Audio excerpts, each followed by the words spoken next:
The biggest challenge with building a profitable company using AI has nothing to do with AI itself. Let me explain. If you couldn't earn more than 30 grand, 50 grand, 100 grand a year before AI, there's a high probability that you'll also struggle to make more than 30 grand, 50 grand, 100 grand a year, even in this era of building things with AI. Primarily because the skills, the awareness level that you have caps you at that earning potential. And so many people are looking and getting excited about this entire AI platform shift and wanting to apply AI to the thing that is keeping them broke. I know this because in 2020, I was making $2,000 a month as a customer service rep. And in the last 24 months or so, I've generated almost $15 million. Almost $1 million just in the last 3 weeks alone. And the most important thing that I can do for you in this video is break down all the lessons and the skills that I've had to acquire over the last 5 years to be in the position that I'm in today. Because without these skills, I would not be able to take advantage of these AI opportunities, and I would end up like everybody else falling for this trap of becoming an AI automation expert, building a bunch of end-to-end workflows that just end up making you a commodity because you don't understand that in order to make money, there needs to be huge demand for the thing you want to sell, but a short amount of people supplying that service or skill. All the automation people, there's hundreds of thousands of people, millions of them. So there is, yes, great demand, but there's also insane levels of supply, making it hard for you to actually make a lot of money by just becoming another AI automation expert. So in this video, I want to walk you through every single skill and lesson that you'll need to acquire to become valuable for society, so valuable that people end up sending you millions and millions of dollars in exchange of the services and the value that you provide. But one thing you'll realize is that most people will never do what I did, right? It requires tremendous amount of discipline, tremendous amount of courage, and tremendous amount of risk tolerance. And here is where things get exciting. After months of working on this problem, we've finally figured out a solution. We've built a platform that allows us to give us the same leverage to someone who has a dream, the same leverage as someone who's making millions and millions of dollars every single year. I believe there is a new future where one person can build $1 million a year profit business with a single app. And I want to show you, but one thing that I want to do even better is I want to build it for you.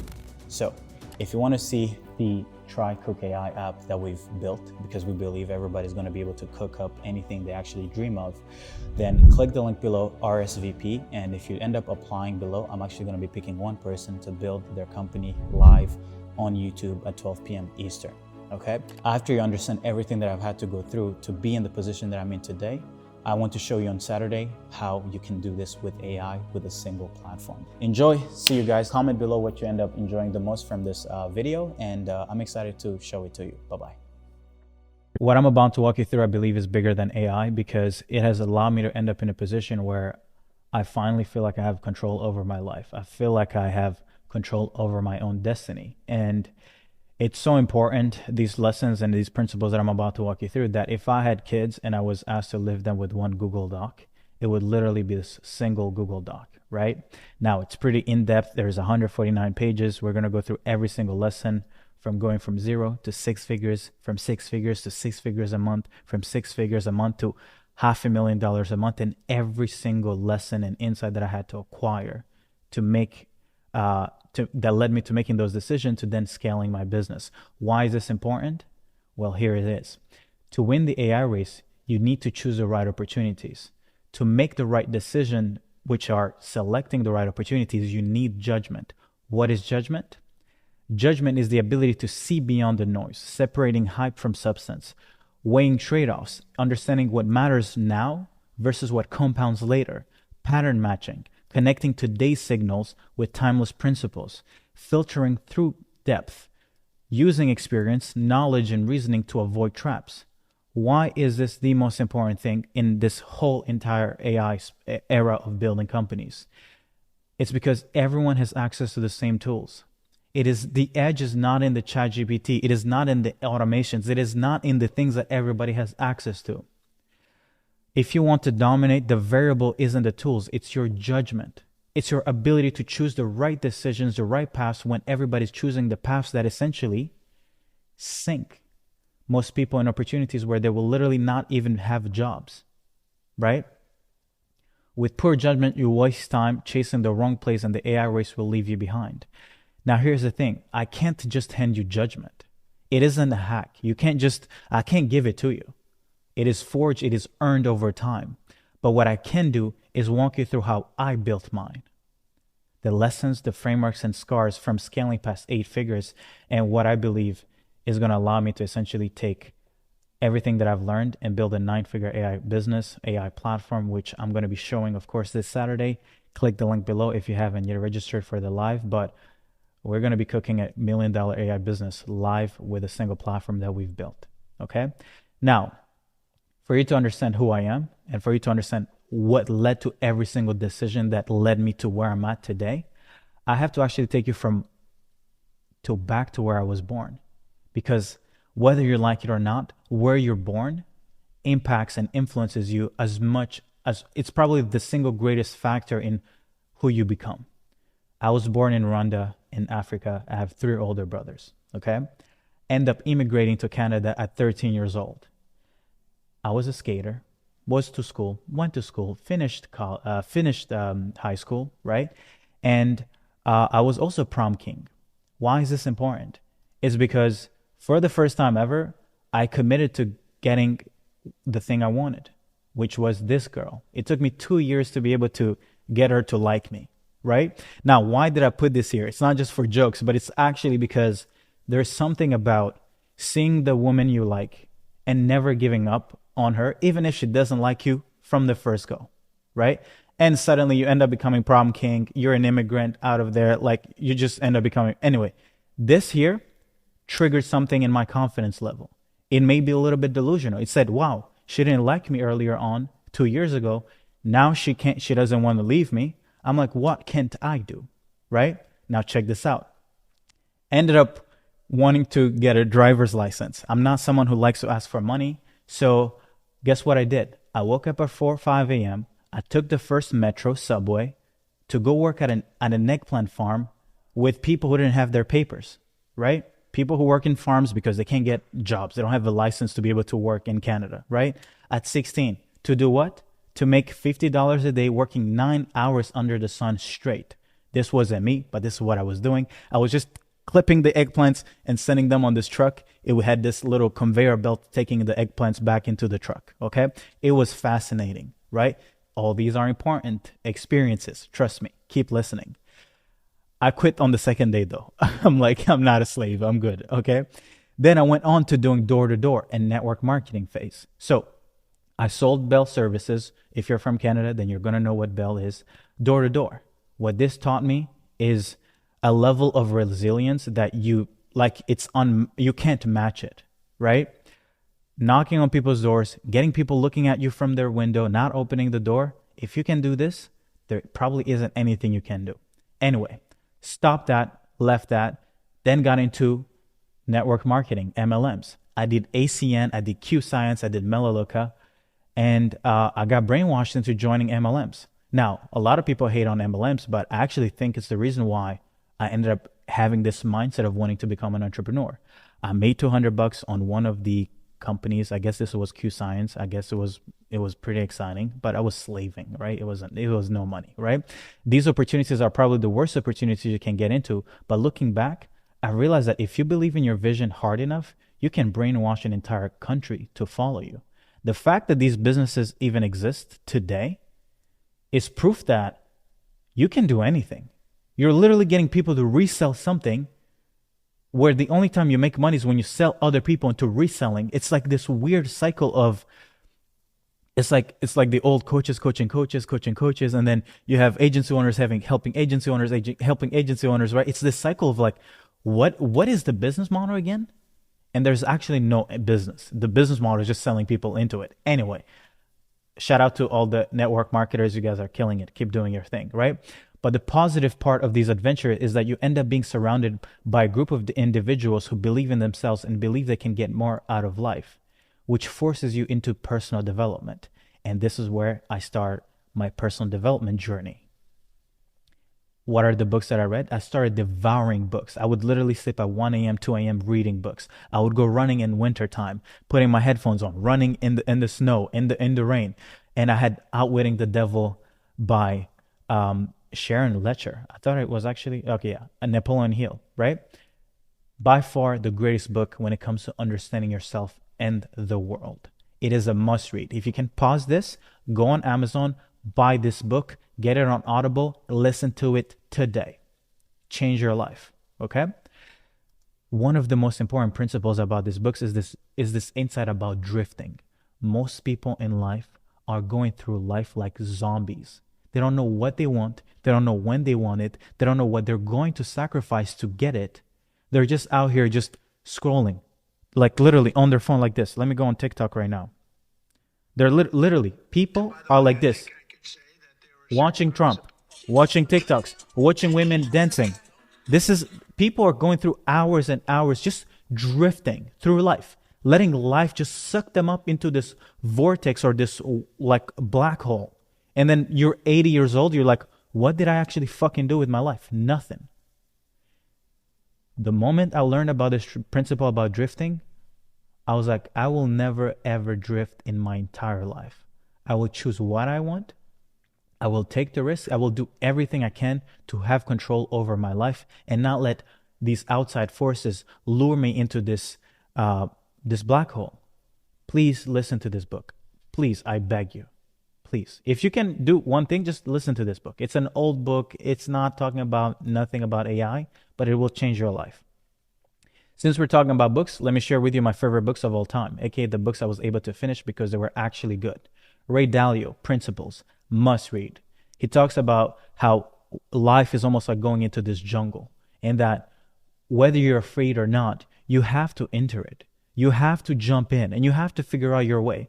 And this guy goes in, he was a nobody, ends up building one of the greatest hedge funds that has ever existed, Bridgewater, right? Ray Dalio is just a legend. And one other thing that is super important too is he studies history.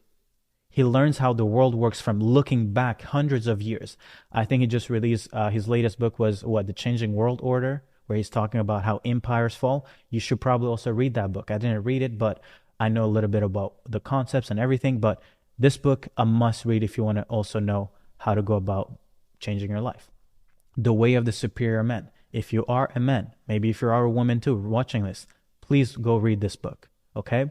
And I want to read you some of my favorite quotes. The way, and by the way, these aren't, when I was sharing this, I was like, maybe this is going to be a little like extra, but these are the things that spoke to me. Let me explain. The way a man penetrates the world should be the same way he penetrates his woman, not merely for personal gain or pleasure, but to magnify love, openness, and depth. To bloom a woman and world for real takes authenticity, persistence, and courage of heart. A man must be willing to dedicate his sex and his life to magnifying love by penetrating woman and world with his true gifts. To use everything he's got to liberate his woman and the world into the deepest possible truth, love, and openness. There is no essential difference between entering your woman's feminine's heart and entering fully into the world. Both forms of intercourse, sexual and worldly, no gifts left ungiven.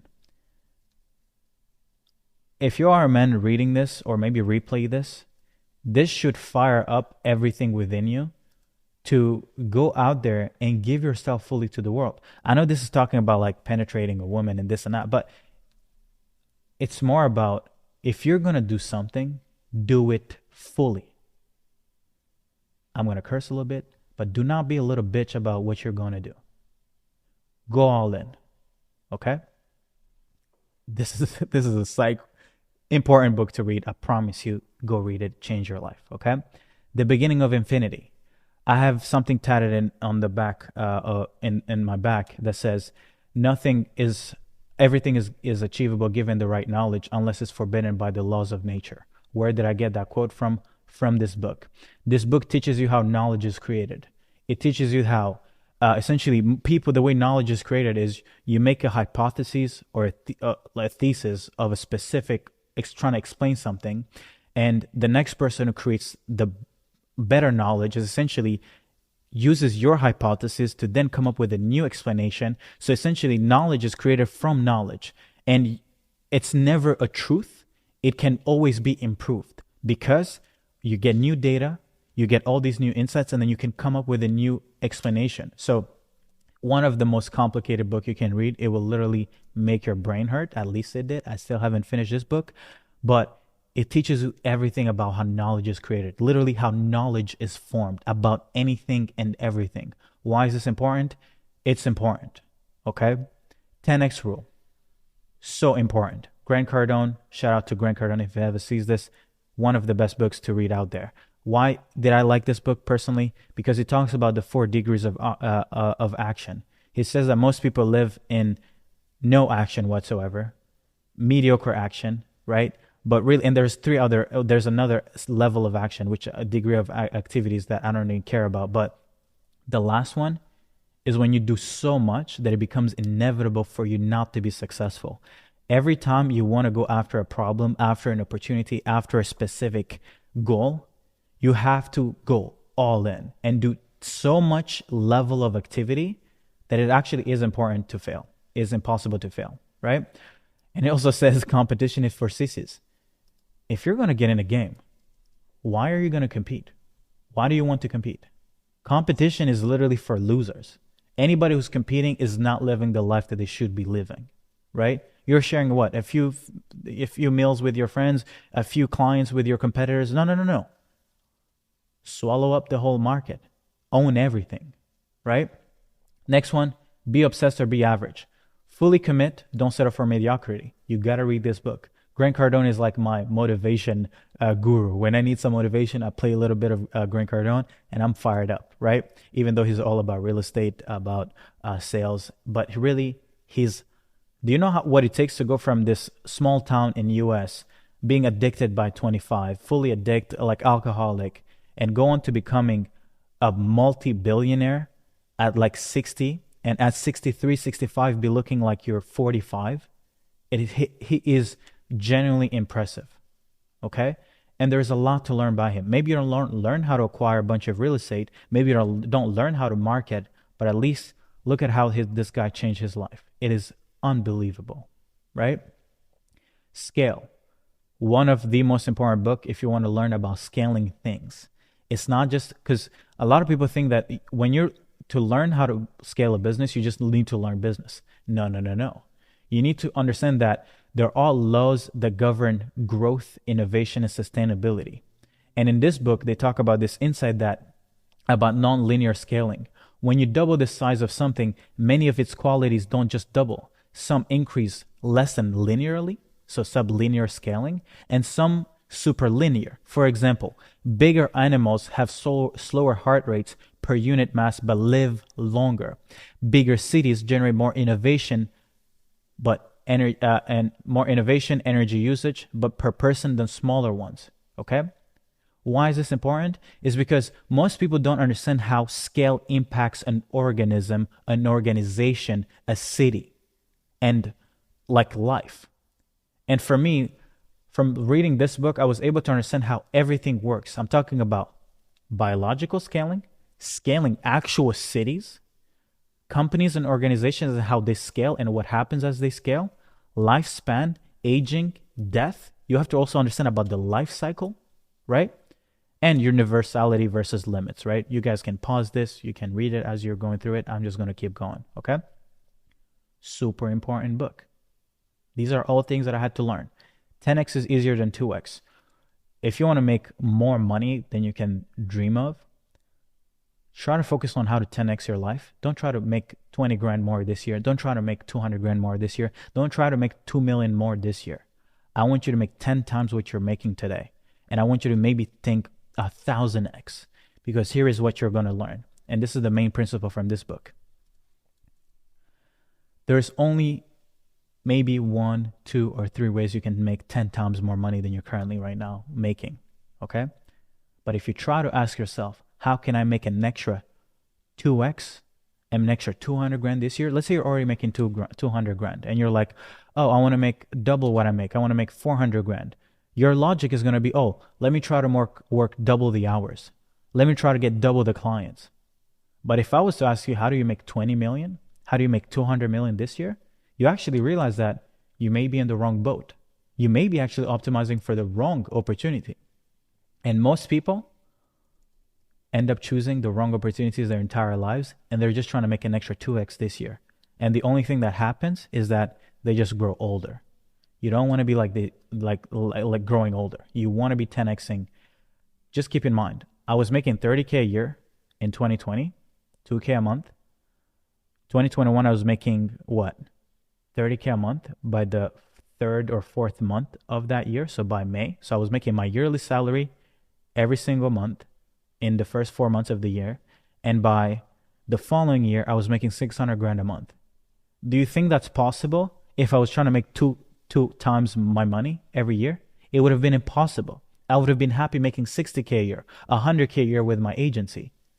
But I learned this insight and I was like, oh, I actually don't want to even make 2 times. I just want to skip games. I just want to skip levels, right? Anyway, let's keep going. Nassim Taleb, skin in the game. Don't tell me what you think. Tell me what you have in your portfolio. You will need to understand that a lot of people online have the wrong incentives, and they have no skin in the game when it comes to giving you value. They're actually in different games than what you're wanting to play at. So you reading this book will really help you understand who you can trust, and that you will never have someone wanting to help you unless they have skin in the game. Okay? There's more value in this book, but you need to learn about this concept. And then there is this other book that he wrote, which is really great. It's called Anti-Fragile. Expose yourself to volatility and asymmetry where your downside is limited, but your upside is unlimited. Essentially, this book, a lot of people think that by avoiding risk and failure, that you get stronger and luckier, but that doesn't actually work that way. You almost like need to stress yourself and not break like everything where you give up, but break yourself enough just so you can recover but become stronger. Just like how muscles work and get bigger. You go to the gym, you tear up your muscles a little bit, you get your protein in, you recover, and the muscle gets bigger. That's how life is supposed to work. You're not supposed to avoid pressure. You're not supposed to avoid tearing muscles. You're not supposed to avoid getting white hair. I have white hair right now. This is because I deal with stress and then I get better and relax. I win and then I go back to it. I never just stay comfortable. I never chase comfort. You never chase comfort. You don't get bigger. You don't become anti-fragile. Okay? Good. Next one. Charlie Munger, Psychology of Human Misjudgment. So good. So good. Right? Essentially, Charlie Munger talks about this idea of how our brains are wired with dozens of predictable biases that cause us to make dumb decisions, and how spotting them gives you an unfair advantage in business and in life. Top cognitive biases, I'm going to go through them really fast because I think these are super important, but you can go check out this on YouTube. I think they have a video over it, right? Incentive-caused bias. People follow incentives, even when it leads to irrational or unethical behavior. If I wanted to get you to do something, I would say, hey, please click the link below, and the first person who clicks it, I'm going to give them $1,000. And everybody's going to click it because the incentive is to make money, right? If you learn the power of incentives, you learn the power of controlling entire countries. The right incentive, you can move the world. Liking bias. We trust and agree people we like regardless of the facts. Disliking bias. We reject ideas or people we dislike even if they're right. You know that. You might not like me, so even this content I'm talking about, you may be like, oh yeah, this is bullshit because you don't like me. But it's like, is this actually bullshit? Not really. You just don't like me, right? Social proof. The most money I've ever given someone was when I saw how much social proof they had. Actually, I realized it after. I paid them $8,000, my first ever program that I paid actually full. I saw so much, every day they would post their wins. Post. And then I ended up giving them $8,000. And when I joined the program, I was like, what the fuck? This is all you have? And I could have complained and said, oh my God, this is actually bullshit material. But you know what I learned? I was like, wow, the product doesn't even need to be good if you have a lot of proof beforehand. People will trust you, invest in you, if the social proof, if other people are essentially giving, validating the thing you're selling. Okay? Commitment and consistency. Most people, when they start something, they want to keep doing it, right? Authority bias. I'm just probably going to go through these faster, but you guys can essentially go check out this document. It's like a really long doc that they essentially give a lot of examples. Authority bias, reciprocity bias, contrast effect. I'm used the reciprocity to make my first $100,000. I realized that if I gave people value first, they almost felt like they owe me something. And that's how I ended up booking a lot of calls for my agency. I would teach them how we go about booking sales calls. And they were like, wow, thank you so much for sending me this video. And they'd be like, yeah, I'm down to jump on a call. They didn't realize that I had learned about Charlie Munger saying about reciprocity bias. And I read that if someone gives us something, we feel compelled to give back, even if it hurts, even if it hurts us. A lot of people are like, oh, I'm not able to get clients. I'm like, what? Did you try to give that person something before you try to request something back? But most people don't understand that giving value first compels people to wanting to do something in return to you. But this is the stuff that if you don't even understand a simple bias like this that humans have, you're not going to leverage it. You're not going to leverage it. You're just going to walk around being like, oh, the world doesn't like me. The world doesn't. No. You just don't know how to play the game. Okay. Scarcity bias, loss aversion, availability bias. Okay.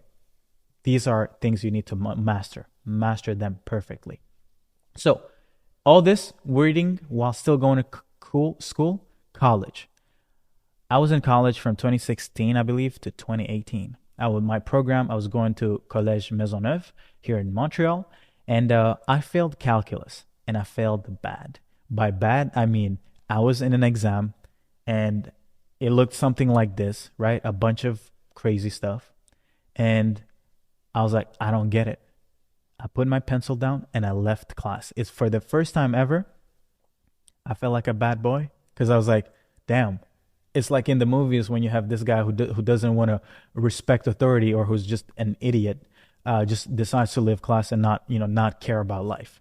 That's how I felt. But it wasn't because I felt that way. I just was actually, I knew nothing about calculus. I did not do homework. I did not go home and learn more.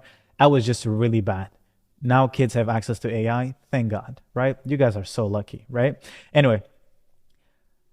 During the winter break of college, after I believe 3 semesters, I got the opportunity to go door to door again. Okay, this is crazy, right? But by now, I've read a lot of books. I believe in myself. All this thing, right? I'm brainwashed to the max. I go door to door. I do it for 3 weeks, and I quit. The reason why I quit, I was like, man, we're selling these $5,000 products, heating, ventilation, to people for $10,000 with like 10% interest rate every single year. It's like over 7-10 years, you end up having a bill of like 20 grand. I'm like, these are people struggling to even pay their mortgage. Why are we putting them in more debt to sell them a better system for their home? Like it's just a heist. It's crazy scamming goes into this world. So I just like, hey, I'm not going to sell and scam people and put them in debt. I want to sell actual good services. So I ended up quitting this opportunity, and it was too late to go back to school as the winter semester had already started. So I got a 9-to-5 and didn't tell my family that I had dropped out because I was expecting to go back to school the following term. Okay. First job I got was working customer service for a bank. Okay. I got this gig, whatever you do, maybe like 1 week training, 2 weeks training, and then you just start helping customers who are needing help from the bank. Okay. The second job I got was this interesting thing. It was a call center where I had 2 computers, 2 headsets, and I had 2 keyboards, one on the left, one on the right. And each button was essentially had automated message. So if I would press the space button, it would reply something to this headset. If I pressed the B button, it would say the specific word. So it was like AI before AI. Okay. I don't even know how. That it was technically slavery of the mind, right? Or of the human. It's like you have 2 people, you're answering, you're clicking here, you're listening right. It was so crazy, right? Now, the most valuable insight of taking a break from school, though, of the school path and going into the real world and working to make a living, was that I realized I was landing the same jobs as people with university degrees. So what was the point of going back to school? There wasn't any. At least not for my program, right? Most people wait until they're 25, they're 30 to leave school and to realize it. And this was before AI. This was back in 2018, right? Imagine how crazy it is, how different it is going to be for people who are just graduating right now or graduating the next 3 years. If you're a kid going to school right now, I'm sorry, but you are cooked. Maybe you're watching this video, so you're actually not as cooked as you think, right? At least not as other your peers. But imagine leaving school in 5 years only to get into the workspace and realizing that you've been replaced by AI. Everything you spent learning for 5 years was replaced by artificial intelligence. It is crazy. And the government isn't even doing anything about it. It is so sad. That's why I'm recording this video at 8 p.m. because I think we're in for an adventure. And we're in for a mess too, for people who don't adapt. Anyway, I quit all the other jobs, started working for Good Food.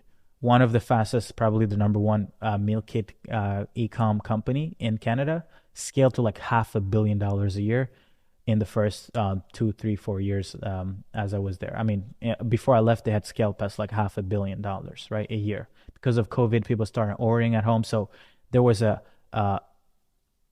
an outside factor that just made this company amazing, okay? Anyway, one thing you'll notice is that I quit, and I quit jobs often. But with Good Food, things were different. The environment was great, and the company was scaling like crazy. I started out as a customer service rep, then became a team lead with like 10, 14 reps under me. And I started managing humans, okay? If you get into a management position, trust me, do it, because you will learn a lot, even if it's not about making a lot of money. But the skill of knowing how to manage people was so helpful when I started my own business, because I had dealt with humans before, okay? Now, while working here, I was earning $2,000 per month, contributing maybe $500 at home to help out with the bills, but I had zero bills, right? Now, instead of going to the club and burning my little money on bottles like every 20-year-old, I was a little bit delusional, making comments that, hey, I'm 20 by midnight, I'll be a millionaire by 25. I just want to put it out there, right? And maybe there is value in doing this, who knows? So I started buying courses.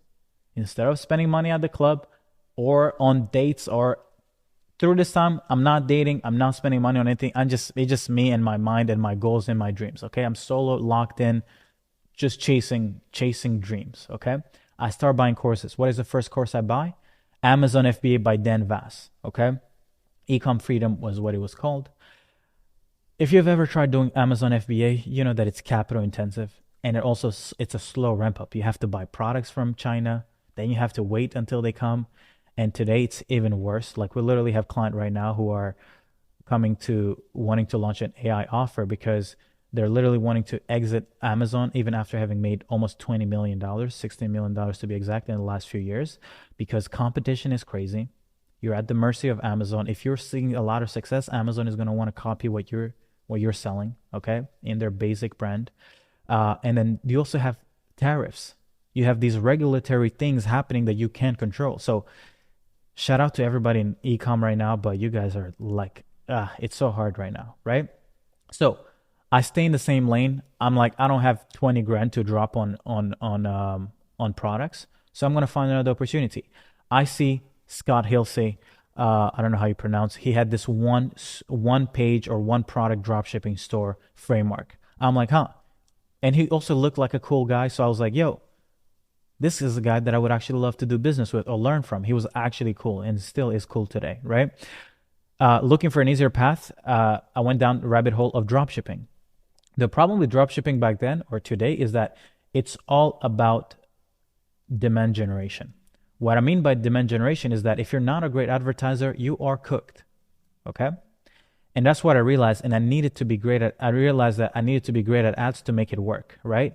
Now, I did make money, right? I did make $29 at the gym. I was doing squats, and I saw a notification of a $29.99 product sale. And I was like, man, I'm about to be so rich. You guys are all peasants, okay?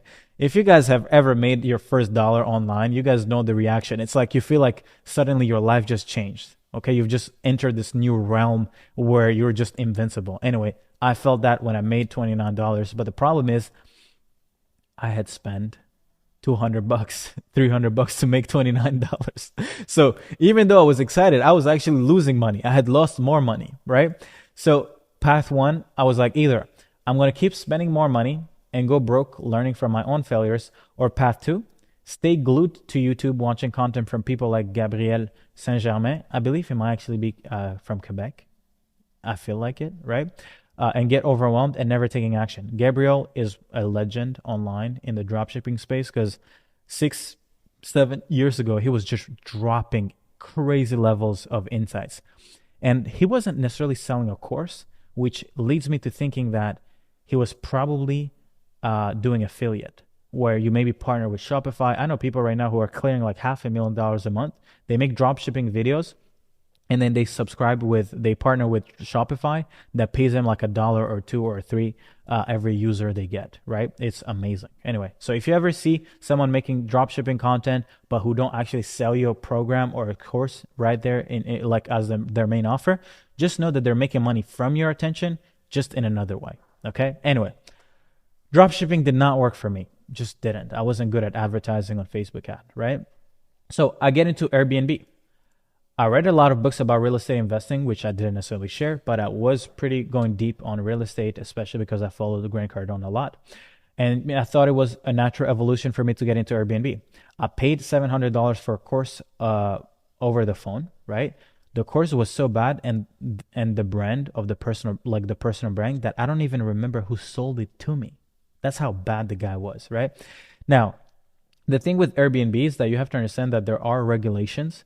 And in Montreal, it was so tough that I couldn't even find the best places where you could get great properties and get people coming in and renting it. It was prohibited to actually rent out or to sublet your properties. Like you couldn't rent a property and then put it on Airbnb. It was illegal, so I couldn't do that. So this year, also path was not it. Okay, but I learned a lot, right? Now, after that, I've tried dropshipping, I've tried Amazon, I've tried Airbnb, okay? I'm like, what the hell? And then this is where 17-year-old high school dropout ads come in. I think this was probably like, 2018, 2017? I think I bought Iman Gadget's course a little later than most people, than when he was going hard on advertising. I bought it because I had already gotten some insights on all these other business models. So I was like, why not? I paid, I think, $1,000 to join. And the main insight I got from Iman's course was the world of arbitrage. I learned that you could just hire some contractors from a third world country or some people from Fiverr or Upwork and then go sell their skill to businesses. The main skill that was there was Facebook ad arbitrage, right? But the problem with this course is that it lacked depth in the material, in the content, right? Talking depth in things like media buying, systems thinking, building, outreach, sales, hiring, etc.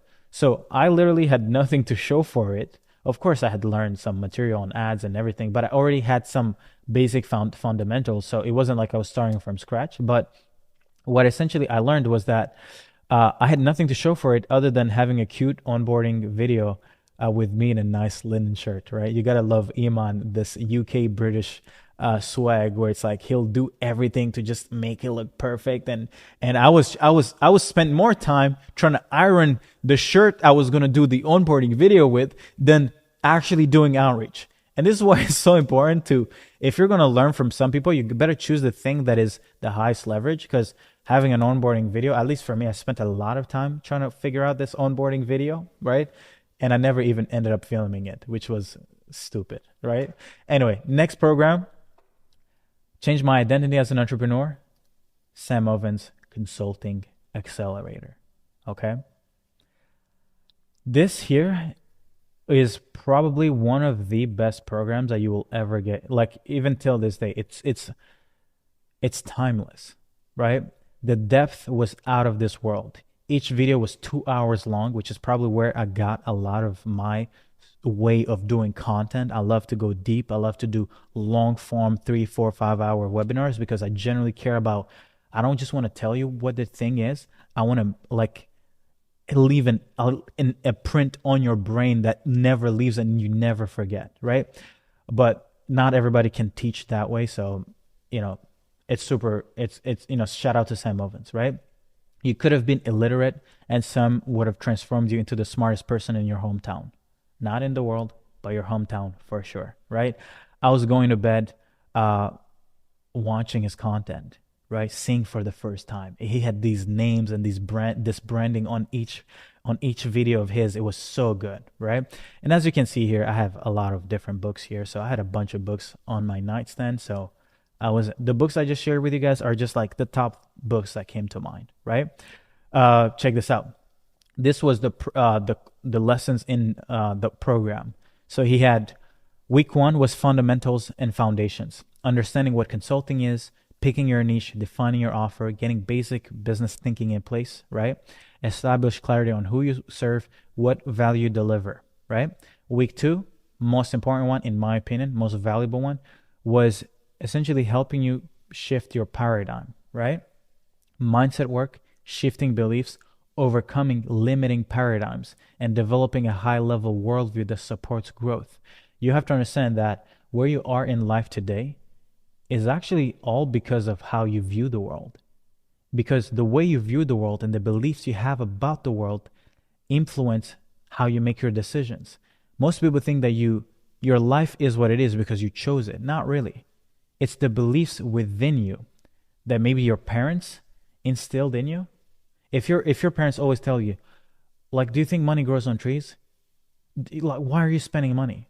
Oh, like, you should wake up early. You should make your bed every day. You should talk nice to people. You shouldn't talk to strangers. You should never go eat at strangers' places. Right? My grandma used to say, stay home. Don't go into people's houses and go. No. So I would, even till this day, I've made almost $15 million and I still am in Montreal and I'm still in my home. I'll move penthouse to penthouse, but I'm still home. I don't like traveling, and it's blame it on my grandma, right?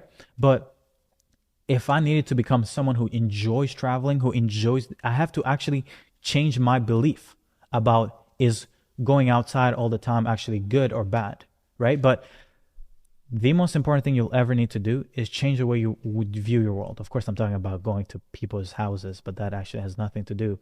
The main thing that this changed here is that he created such a great worldview on actually achieving success that it was oh my God, it was Michelin star, like all the Michelin stars you can get, right?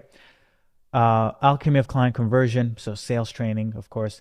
Alchemy of client attraction, marketing and outreach. I didn't like this part from some of it. It was like send 40 outreach per day. I'm like, you can't even make a living sending 40 outreach per day. You need to be reaching out to 400 people every single day if you want to put food on the table, right? So everything from maybe like these first two, this year is good. I think sales training was good. The remain silent and shut up on sales calls. That was really good. Fractal Facebook evolution, really good. If you want to understand Facebook, maybe not today because AI has so advanced since he created this course. But back then, amazing material. He talked about how fractals, and this, when you read the book that I shared earlier about scale, you end up realizing that everything at a big scale actually is the same at a smaller scale. That's what like fractals are. Minimum viable service delivery, the next level, all the good stuff, right? I finished the whole program, but guess what? I still had nothing to show for it. And also another thing that's super important is I did not pay the $2,000 or the $5,000 for this program. I got it from someone reselling it for a cheaper price, further low. Hence why I support anyone in the reselling world. If you ever get some of my content, some of our programs, courses, and you give it away for free, please do so. I don't care, because the impact of having a good product leaking is worth everything. If I had not consumed this program, I probably wouldn't, I don't even know who I would be today. And it was free. I would like pay the $50 for it, right? But it was worth so much. And I'm the type of person that I don't care if I paid $10 or $10,000. I'm going to pay attention to it because the most valuable asset is my time and my attention, right? So I'm going to pay with the most valuable thing, which is attention and time. Anyway, after this, I go into another program, salesprocess.io by the one and only Nick Cosman.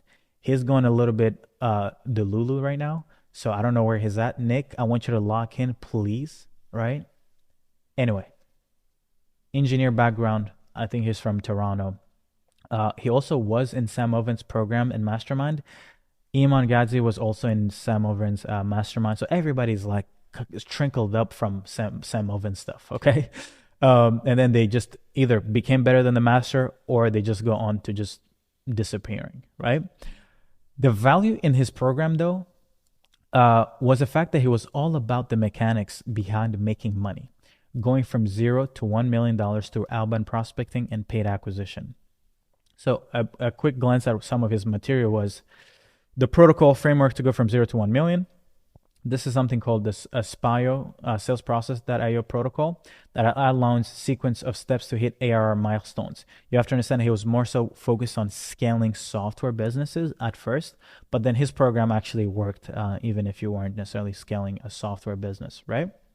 Includes defining a strong thesis, building assets, mockups, reports, case studies, outbound outreach, discovery calls, sales demos, refining messaging from feedback loops. So I learned a lot about how to do outbound prospecting from him, right? Sales scripts, demo, how to structure discovery calls. This was a little different from the way Sam Ovens taught it because he was applying it to the software space. Funnel, messaging, positioning, hiring and scaling a sales team. Ooh, this was really good. This was really good. He had a really great framework around a protocol around scaling remote sales teams, right? Back in 2020, I believe, 2019, 2020, I believe, 2019 and 2020, he was just ripping it. And I think he scaled it to $1 million a month, helping founders scale remote sales teams, right? He killed it. Great job, Nick, right? This program was no fluff, straight to what actually matters when it comes to actions. You take that that you need to take to make it unreasonable for you now to see results, right? Again, I never paid for this. I got it from a reseller, right? But best believe I sat down and consumed everything about it, right? But guess what? Even after going through all these programs, after understanding the world of arbitrage, Facebook ad, consulting, mindset, VSL funnel, sales, outbound prospecting, ramping up sales teams, right? I was this amazing growth consultant in my head, right? I still wasn't making a single dime from my business. And I bet you that 99% of everyone watching this video is still in this state. You have so much knowledge. You're probably the smartest person that you know, but you still can't make a single dime from the thing you want to be doing. It could be AI. It could be becoming a coach. It could be selling digital products. It could be launching a software business. It could be whatever, right? Let me show you what I did next. Since I had gone through a paradigm and worldview shift from going through these programs, I decided that the obstacle wasn't knowledge anymore. It was my job.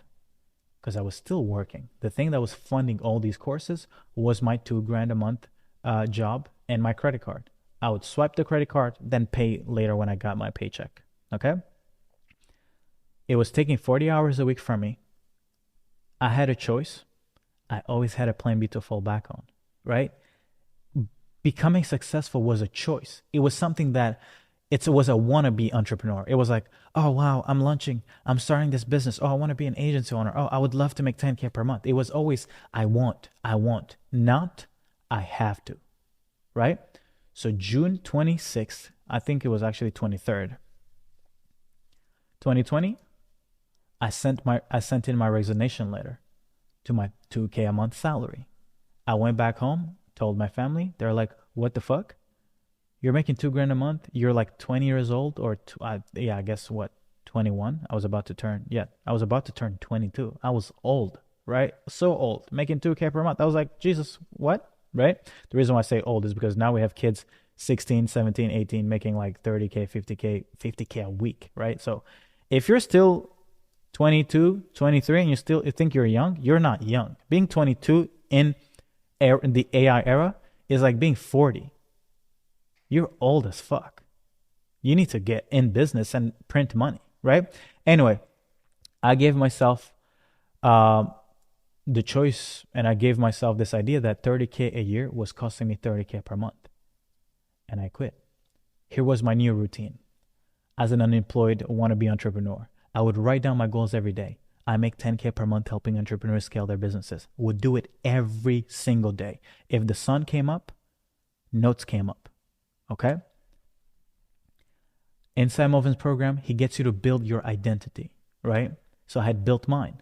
So every morning I would look at it, or maybe before going to bed, and I would go in this dark room every morning in our house, and I would sit there on a chair and I would meditate, close my eyes, visualize everything, right? Visualize this penthouse bedroom view, right? I would visualize going to the dealership and getting a Porsche. I would, I listen to Nipsey Hussle, right? I'm prolific, so gifted. I'm the type that's going to get it, right? No kidding. And and I knew also that success was going to be alone. It had, like, this guy here with this little cape, or cape. I don't even know if it's a cape or a hat. He's just alone, thinking about with himself. Like, he's just thinking about everything. This is what winning is. It's a lonely road. It's so fucking lonely, right? I knew that I had to focus. I knew I had to lock in, but I knew greatness was ahead. And I felt like I needed to be Alexander the Great. Like, I needed to conquer the world. It wasn't just about conquering yourself. You need to conquer everything, everybody, your family, your friends. You need to be bigger than life, at least when it comes to your confidence. And then last but not least, I also, envision having, a few babies, a few kids, a wife. Maybe we go on a jet. Maybe I buy a jet. Maybe, who cares? Maybe after this video, I'm going to be able to afford a jet, right? Who knows, right? Now, after the mindset and the visualization, I would do what? I would do outreach myself to generate meetings. I would cold call here and there. I would change niches every day. I would cold DM on LinkedIn. I would do cold emails, etc. But I stuck to this routine for a month or so and realized it wasn't going to get me far. I couldn't generate a single meeting for my business or get any clients. And then I saw this ad from Ravia Buvala talking about virtual assistants from the Philippines. I'm like, I clicked on his ad. I'll go watch his VSL. I learned a little bit about his stuff. And I'm like, okay, cool, perfect. That makes sense. I did not buy his offer. I did not book a call to go buy his stuff. I just started Googling how to hire VAs. And then I found this website called onlinejobs.ph. Still around. You guys can go check it out if you guys want VAs, by the way.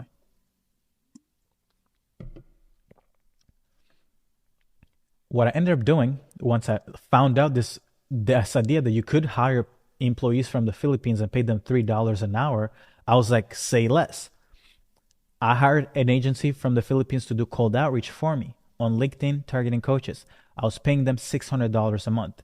I started getting 3 to 5 calls per week from cold outreach. 60 days in, I secured my first client who paid me $4,300 paid in full. I used Sam Oven's consulting close where I was like, hey, if you pay today, I'm going to give you a little 20% discount. And he was like, yeah, okay, cool, whatever. Here is $4,000. You have to understand that it took me maybe 60 days after quitting my job to get this payment, but I was making $2,000 a month. This is 2 months worth of income, working 40 hours a week. That's 160 hours. Double that. That's how many hours? 320 hours? 320 hours of work was earned from being able to get a stranger on a sales call and pitch them a service or mechanism that could help them achieve their goals. I was able to save 2 months worth of 9 to 5 by helping one business owner. That blew my mind. Even though it wasn't like making $50K per month, with the first moment you ever make money, it will change your life. Because for the first time ever, I had proof that I could turn thoughts into reality through the skills I had acquired. Let me repeat that. Me making this money was all through thoughts. It was all through decisions. It was all through my decisions. It wasn't me waiting for a job for the boss, to the CEO who chased his own vision to pay me. It was me who thought, who set a goal, who set a task, who did something that then, boom, $4,000 on PayPal. Beautiful.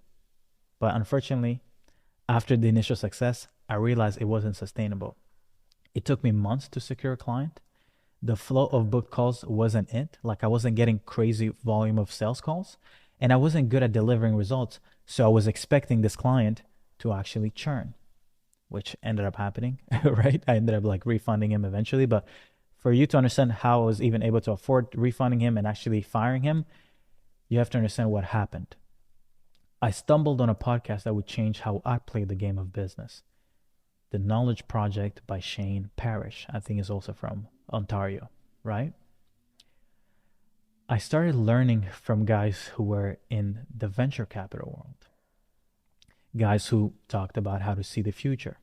I stumbled on guys like Naval and learned about leverage, right? And by the way, this is 2017 stuff. This is old, right? At least old. And Naval was talking about AI back then, right? Which this podcast ended up leading me to this video on how to get rich. If you haven't watched this video, please press pause or open up your phone and go look how to get rich on YouTube. Listen to everything that Naval has to say. Core insights from this episode.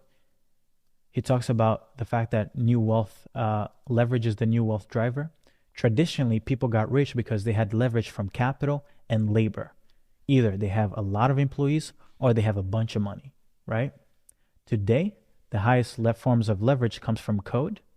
I did not know how to code, but he said the second one was from media. Guess what I did? Started doing content.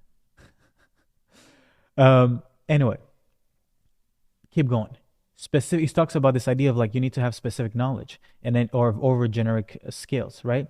You get ahead by cultivating specific knowledge, rare, hard to copy skills that feel like play to you but look like work to others, right? Now, this is a little, I don't know if it's the right thing in the era of AI. I don't necessarily think you need to know like how to build websites. You probably need to know everything about everything, how to build teams, how to build websites. So now you probably need to be more of a generalist, but still specific on a specific field in a way, if that makes sense, right? That's the only thing I would change. He also talks about things like wealth, money, status. He talks about how people actually care for status more than money, right? He talks about decision-making and judgment. See? Stuff I was talking about earlier, I learned it here. The most important skill is learning how to make good decisions under uncertainty. Naval emphasizes reading broadly, synthesizing, and not outsourcing your judgment. Synthesizing is essentially the ability to be able to take a piece of content, a piece of knowledge, like I'm sharing with you right now, and then being able to break it down and then rebuild it within your own imagination, within your own perspective, from your own thoughts. Like you literally like everything I'm sharing with you guys is I took a bunch of insights from all these people, but my business has actually nothing to do with Naval. It has nothing to do with all the guys that I'm going to show you that I learned from. So I was able to synthesize the things I was acquiring from them and break it down and create new knowledge for myself, right? Happiness and inner peace, just don't be stressed. Like it's none of the success you end up achieving actually matters, right? Stop constantly comparing. Happiness is a skill, not a result. You just literally got to choose. Don't suffer imaginary problems by living in the past or the future, right? Stop desiring things that you can't have because that's how you end up being unhappy all the time, right? Long-term games with long-term people. If I'm going to get in business with you and actually give you a piece of my business or pay you a lot of money is because I'm willing to literally see myself working with you 50 years from now. If I'm not going to play 50-year games with you, I'd rather not even get started on hanging out over the weekend. Like that's how crazy I take this insight, right? I don't play games with people that I don't see having everlasting a lifetime of work with, okay? And fun, of course. Then I discovered Annie Duke, former poker player turned decision-making expert. What did I learn from her? Decision quality versus outcome. People often judge a decision by its outcome. If it worked, it must have been a good decision, right? So you end up stealing someone's car, right? And nobody catches you, and you end up going on a joyride, and you take your girlfriend on a date, or you DM this girl that you've been wanting to hit up, but she only likes people with money. So then you stole this Porsche, and then you're like, hey, I actually have this Porsche. You want to come over? And she's like, oh my God, he has a Porsche. Let me go on a date with him. Maybe you go on a date, right? And maybe you end up taking her home, and you guys end up having sex. You're like, wow, I was able to do this because I stole a car. No, you're an idiot, right? That's what you call resulting. Resulting is a fallacy. A good decision can have a bad outcome, and a bad decision can still have a good outcome, but that doesn't make it a good decision. You shouldn't be a thief. You stop stealing, okay? Or if you make the right decision, you're like, I'm going to work hard. I'm going to build the business. I'm going to make $500,000 a month. I'm going to wait till I make my $10 million and I'm going to get a Porsche. And then maybe I'm going to go talk to that girl. And then she doesn't end up wanting to do anything with you because she's actually not a materialist. Then it's not bad that you grinded and was able to get the Porsche. Anyway, I'm going on tangents. But anyway, do you see what I mean? This here is so important. You should focus on process quality, not just the result. You might end up getting rich, but you might actually end up realizing that nobody actually gave a single fuck that you're rich. And actually, you might be depressed. So if you're going to get rich, do it for the right reasons, okay? Don't just try to do it because you want to have clout, okay? But the most important thing I ever learned from her was this idea of pre-mortems and backcasting. In the health space, they do pre-mortems, right? What this is actually, no, they do post-mortems. When someone dies, they do a study where they understand what went wrong, blah, blah, blah. They essentially do a study of everything, right? In this case, she calls them pre-mortems. Imagine your decision has failed.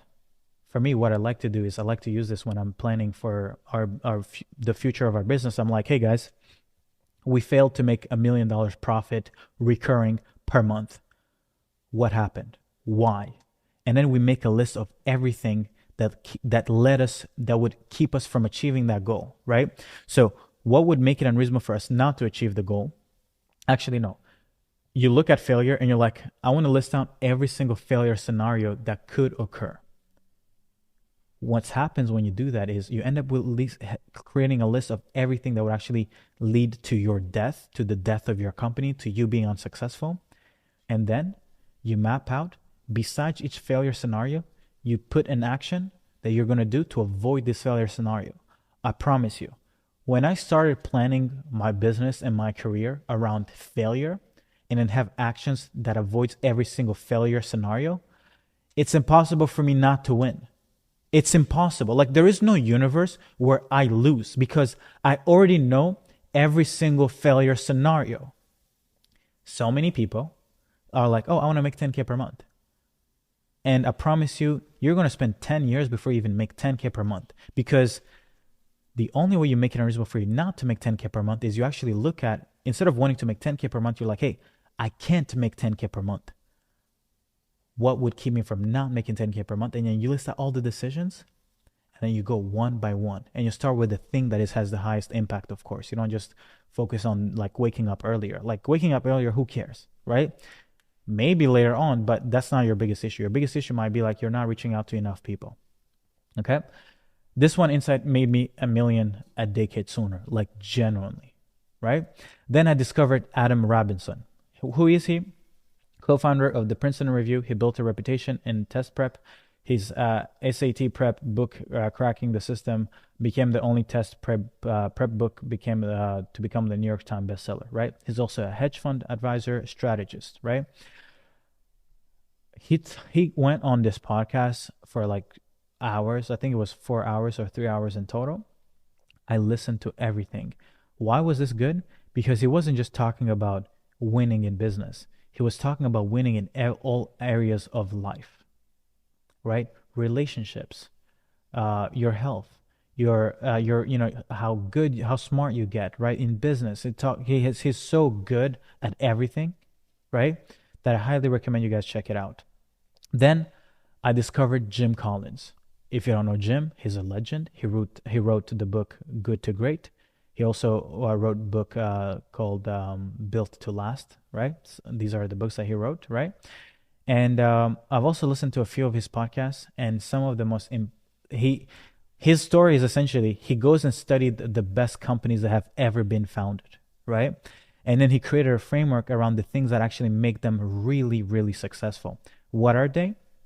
They're the following. Flywheel. A flywheel is essentially a metaphor for cumulative momentum in an organization or effort. Success doesn't come from one big thing only. It's many small pushes over time, each building on the lasso that eventually an organization gains sustainable momentum. I'll give you an example of flywheel. At Amazon, they have cheap prices. From having cheap prices, they get a lot of people wanting cheap prices, customers.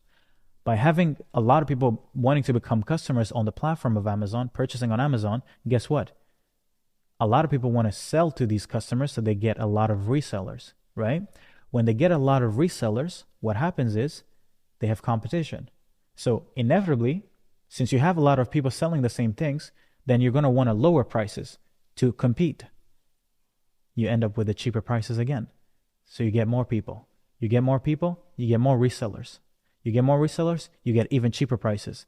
By having cheaper prices, so you see, it's a flywheel. It doesn't stop, which is why Jeff Bezos is probably right now, somewhere in the summer, on a $100 million yacht. He's in shape. He's on TRT. He just got married again. He's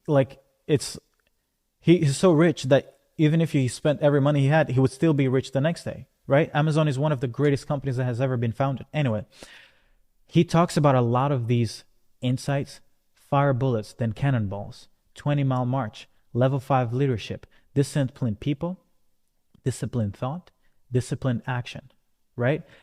Oh my God. It's so good. It's like learning these things is the things that make you a legendary CEO, right? If I went through everything, this would end up being a 30,000 hour thing. So I'm just going to keep going. But guys, please take the time to listen to everything that Jim Collins has to say, and maybe start by just listening to this podcast. Okay? Thank you. Oh, Chamath. Discovered Chamath around 2020, somewhere along those lines, right? Used to work at Facebook as an executive, helped Facebook acquire 1 billion users, which is a legendary move, right? And the way that they figure out how to get 1 billion users was they figure out that the most important metric around scaling a business scaling Facebook was getting a user to refer someone in the first 7 days of being on the platform. It was something like that. That created a flywheel that was just exponential. Anyway, that's just a tangent, but that's an insight on how they scale Facebook. Venture capitalist. Now he's doing a lot of cool shit, right? But beautiful guy, beautiful insight from him, okay? But the episode that allowed me to make my first $10,000 a month was Mike Maples. Who is he? Partner at the venture capital firm Floodgate. This book is so good. No, not this book, but this podcast was so good that if you're an intellect like me, you'll have intellect orgasm. Okay? I don't know if that exists, but you'll literally have that. So check this out. I think I'm going to go through these ones because these ones are just legendary insights. He talks about the most successful founders are actually living in the future. Startups work best when the founders are aligning with the future trends, noticing something missing before it's obvious, having an insight into what people will want or need later. Meaning, if what you're wanting to do is consensus, it's something that everybody knows, you're going to struggle to make a lot of money. It's just that simple. The way you make outsized returns is you see things before others see it. The moment everybody accepts a capital T truth is the moment that opportunity isn't good anymore, which is why I tell a lot of people who are like in the AI automation space, I'm like, guys, every video that's talking about AI automation gets 1 million views. Do you really think the opportunities in building end-to-end workflows when 1 million people see it and acquire that scale? No, it is not, right? Anyway, and then another thing that I liked from him was earned secret. You see, and actually, this is the thing that actually is going to see, you're going to see how I ended up making my first 10 grand a month, was that earned secrets are a secret you've discovered, something that's not obvious, right? By doing the hard work, not just copying what others are doing. It's insight that others haven't yet seen, right? And then he also talks about this idea that the greatest companies are created when there is an inflection point. Why now? There needs to be something that's happening that makes your opportunity work really well because of something that's happening right now. Something like AI, right? And you always have to be truth-seeking and risk identification early. Value hacking versus growth by money, right? Team, founder, commitment, recruiting. For me, the main things I love is living in the future, earned secret, right? And having an inflection point. And of course, the founder has to be dialed in. You need to be someone who has a lot of depth, right? This changed everything about how I make business decisions. After listening to this podcast, I stopped my advertising agency because I was still trying to get coaches as clients, by the way. I stopped this business. I came up with my own thesis. From what? From my own earned secrets. which were, I'm actually not even going to read here. I had worked at an e-commerce company, and I would see how people would reach out to me or reach out to the company I was working for on Instagram. And I would see that they would end up getting actually directed to the decision maker within that business. That was earned secret one. And then the other thing is, a lot of people were being sold courses. A lot of service providers were getting into the industry was getting flooded with service providers, whether that be coaches, agency owners, consultants, you name them, right? And the material or the training that we're getting is, send 20 to 40 hours per day. And I knew that 99% of everyone who going through these courses would never do outreach on their own. The other insight that I had was I had been able to leverage VAs from the Philippines to do outreach for me. So check this out. This is where you're going to see how building a company is so weird, right? It's like, it's the thing you go through knowledge acquisition thinking that you're going to get an answer on how to actually get rich, but you actually don't end up getting rich from the knowledge. You only end up getting rich from the things you learn from trying to chase the thing you're trying to learn. Let me explain. The thing that allowed me to make my first 10 grand a month in January of 2021 was the fact that I was like, a lot of people are flooding the industry because of courses. They're wanting to build online service businesses.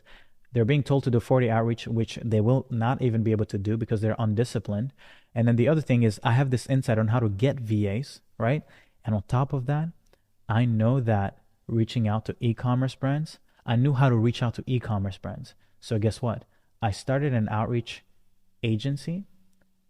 I made a 7-minute loom going after e-commerce agencies, showing them that, hey, actually, we're leveraging Instagram to send DMs to brands using $3 an hour VAs.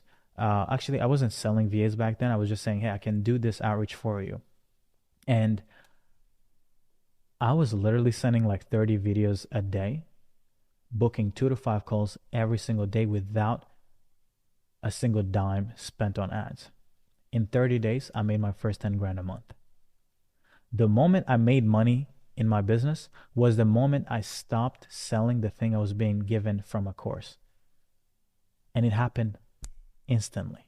If I had never realized that the greatest companies are built from doing something that no one else is doing, and that trusting your own gut instincts and your own insights, whether that be from working a 9 to 5, whether that be from learning how to get VAs, right? You need to do something that not everybody else is doing. Changed my life. 90 days later, I was making my yearly salary every single month, 28 grand, 30 grand a month, right? This experience taught me that no one can give you the key to getting rich. The moment you rely on someone else's insight to build your company, you've already lost. This is the reality that no one expects when trying to make your first $10,000 a month. Everything I shared above was probably only 20 to 30% of all the knowledge I had to consume to be worthy of earning 10 grand a month, right? But most people watching this video, we're 1 hour in. You guys expect to watch a 3, 4 hour, 5 hour course and suddenly be making 100 grand a month. Trust me, it doesn't work like that. You will not figure it out, okay? Now, I just showed you everything I had to learn to make my first 10 grand a month. Let's talk about making 100 grand a month, right? Once you have something that someone is willing to pay $1 for, you can make as much money as you want if you master this one key insight, which is leverage. In May of 2021, I actually shut down my appointment setting agency. Hence the decline from 28 grand a month to 13 grand a month. By the way, hardest thing you'll ever do, giving up on an opportunity when you've never made the kind of money you're making. But it's also one of the greatest things you can ever do because you open a door to something bigger, right? Now, why did I do this? I did this after looking around me and saw that most agencies struggle to make it past 50 grand a month. I could literally count on one hand how many agencies when I was starting out had scaled past 50K per month. I could probably also say it even till this day. It's rare that you see an agency owner making over 50K, 100K per month, right? Because it's the most unleveraged business model ever, right? Now, leverage can be found in these main areas.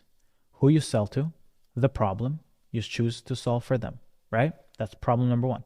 Leverage in who is your avatar and the problem you're solving for them. That's lever point one. The second lever point is the uniqueness of your solution. This influences your pricing. You have pricing leverage if you are unique. If everybody's selling the same thing as you, you're going to be a commodity. If you're a commodity, there's no money to be made. How you acquire clients is also a point of leverage, right? How you deliver that solution and fulfillment model you leverage, right? I studied every single person who had made over $1 million per month online. I'm talking about Gym Lunch with Hormozi. I'm talking about Sam Ovens with Consulting.com. I'm talking about Iman Gadzi. I'm talking about Russell Brunson. I'm talking about even guys like Bastian Slot who are doing $300K a month when I was stuck at $30K per month. And I learned the following. They only got rich when they stopped selling commoditized generic services. They sold their own playbook, right? They sold a solution to their own problems. They sold it at a premium. They acquired clients through ads, content, or some form of a really dialed in outbound infrastructure. They built the solution once and needed minimal fulfillment for each new client, meaning they were all selling products with almost zero marginal cost of replication, either courses, programs, or I guess software, right? And looking back at my own agency, even as I was making my yearly salary every month, I was far away from having leverage. The definition of insanity is doing the same thing, but expecting a different outcome. So I give myself a permission to not be insane, and I shut down my little business. And by the way, this is after 4 months from going from 10K a month to 30K a month. In 4 months, I went from 0 to 30K a month, and after the 4th month, I shut it down. Do you know how courageous you need to be to do that? It is insane, right?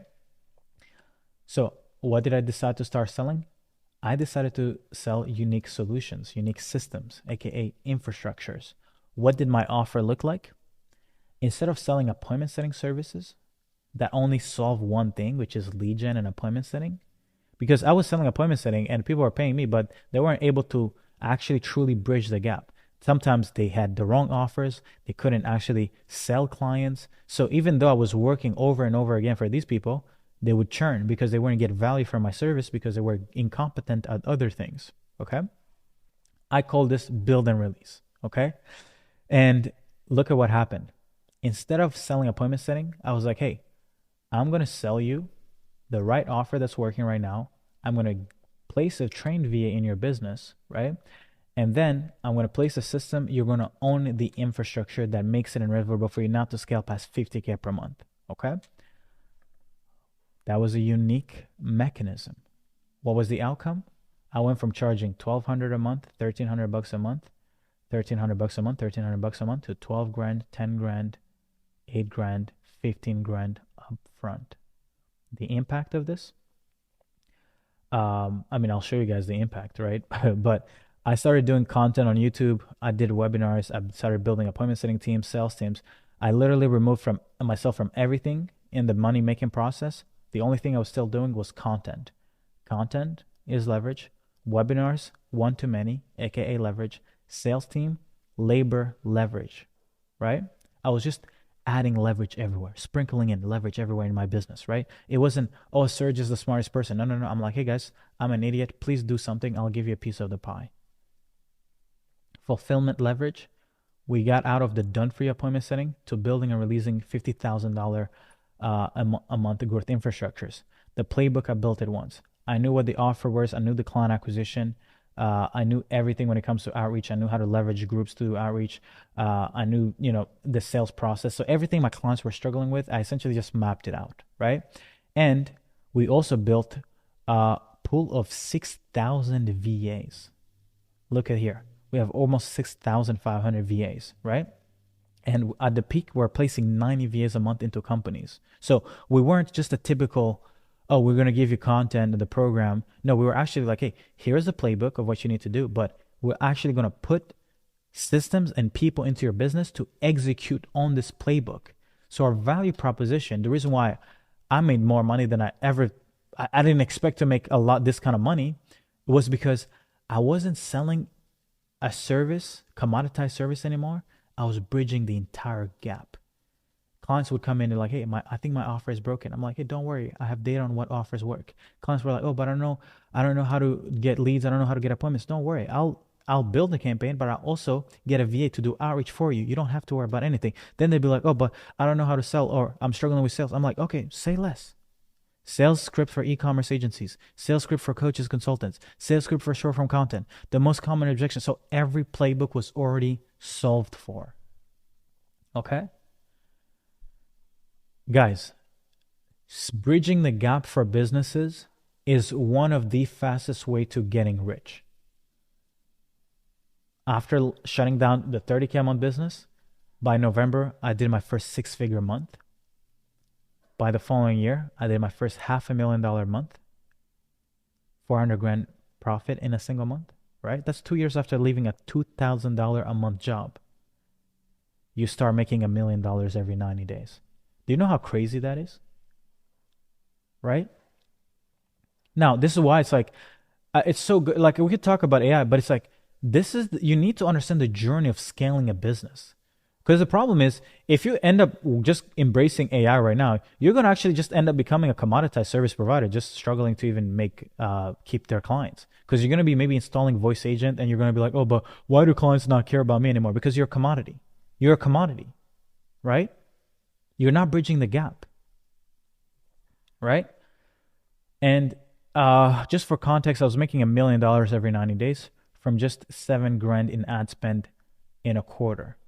That means that if you look at here, the amount of advertising I spent on ads in this month was only 2 grand, a little under 3 grand. 3 grand to make $500,000, 600 grand is insane. And I only had 5,000 YouTube subs back then. So it wasn't like I was famous. Find me anybody else who's making $500,000 a month with 5,000 subs. No one. You won't find it, right? It's because it was not just the content, it was also the sales process, it was also the offer. Everything was just boom, boom, boom, boom, boom. Everything was just aligned. It was like the perfect blue sky on a summer day. You got your wine glass, maybe you're in Cape Town, you're just overseeing a sunset. It was just like a perfect sunset, right? Now, at this stage, you'd think I've mastered the game of business, right? You'd be like, wow, I'm someone making $500,000 a month. I'm 24 years old. I just left my job. I'm him, right? No. I'm not. True excellence in business is something that I heard from Taylor Welch, right? If you don't know Taylor Welch, he was in the consulting space. He's still I believe, right? I believe he's started now a more of a church angle. He's built this religious brand. I think they're killing it, by the way, getting hundreds of thousands of views on YouTube. Shout out to Taylor. I love me people who are smart. Go listen to this podcast, by the way. Taylor, if you're seeing this, please get back on Daily Mind Medicine. It's so good. I understand what you're doing. It's playing bigger game, but this was one of the best daily dose of just mindset and thinking that changed my life, right? He said something like this: if you build something truly valuable, the only thing that you need is time. The simple act of time passing should make you luckier and more successful. Let me repeat this. If you want to be successful in business and in life, you have to find a vehicle where the only thing you need to do to get luckier and richer is just let time pass. Unfortunately, even though I could print millions every year with my business, I wasn't in a vehicle that compounds. Unfortunately. This happens to everyone online. They get in, find an offer that makes money. They get 5 Lambos. Now people are getting Koenigsegg's, right? And then they move to Miami. And then they blow all their income trying to look cool online. And once they've milked their audience, when no one wants to buy from them anymore, they get a job and start working for a big name. They start working for a WAP. They start working for some other software company. If you want to avoid this thing I'm talking about or understand it better, go watch this video from Alex Becker where he talks about why having a personal brand will ruin your life, right? Personal brand is great, but if you don't understand business, oh my God, is it going to kill you. It is the fastest way to get rich, but it messes up the way you think about growing and creating a business that makes money. A personal brand is like people trust you, so you take advantage of their trust. That's literally all it is. And then you confuse that with actually having a business that delivers true value. Those two things are not the same. Okay? I never want to be a used to be. It's worse than never actually making it. Imagine being a smart person to make $1 million, $5 million, but not smart enough to sustain your luck. This led me down the path of studying everlasting success, aka 100-year-old businesses, or really any business that has been around for over 25 years. Where? Business Breakdown. Podcast. I love me some podcasts. Where do I start? I start with companies like Adian, which is like a competitor of like, I guess, Stripe, right? But they mainly work differently. I want to understand what makes them different from Stripe. I want to understand their business model. I want to understand their go-to-market. I want to understand what is their moat, right? Then I want to understand a company like McKinsey. McKinsey has been around for almost 100 years, over 100 years actually, right? And I want to understand what is their flywheel. I want to understand how have they been able to sustain 100 years of consulting. That is insane, right? But then you end up learning about things like talent flywheel, where actually what they do is they'll go hire people who are straight out of college, give them so much value, train them, turn them into some of the smartest people, and then they'll let them go work for the top companies in the world. Guess what? When that company deals with a problem and they need someone to help them solve it, who do you think they call? Hey, Mackenzie, I'm working at Apple, or I'm working at Google, or I'm working at Stripe. We're trying to deal with this team organization or compensation plan for our company, or we're trying to figure out how to play the AI race. Do you want to come in and help us? Yeah, we can, but it's going to cost you $5 million for like 2 employees to come in and consult you, right? A simple thing like that changes the way you make decisions around how you're going to create your business. Do I maybe want to train people for free in my business, clientacquisition.io, and let them go work on people's offers, and then when they need new systems, they come back to us, right? That could be a strategy that I could implement from just listening from a simple, boring podcast from a 100-year-old company, right? That prints billions, of course, right? And then I want to learn about Goldman Sachs. Fortune favors the old, right? And then I want to learn about Berkshire Hathaway. I want to understand, why do they not care about these big, sexy businesses? Why do they only care about buying Coca-Cola? Why do they care about buying candy businesses? Why do they like insurance? And what you end up realizing is they're playing not to lose versus playing to win. And guess what? Their balance sheet, they have $300+ billion in cash in the bank. And one of their greatest insight was this idea of actually acquiring insurance businesses. Insurance people pay a premium, right? They pay every month. It creates such a large cash because people don't claim every month, blah, blah, blah. Anyway, so you need to study Berkshire. You need to understand their business model. If you don't, then you're just going to think that everything is a gamble. But there is great wealth to be created from compounding and figuring out the best business model to stick with, right?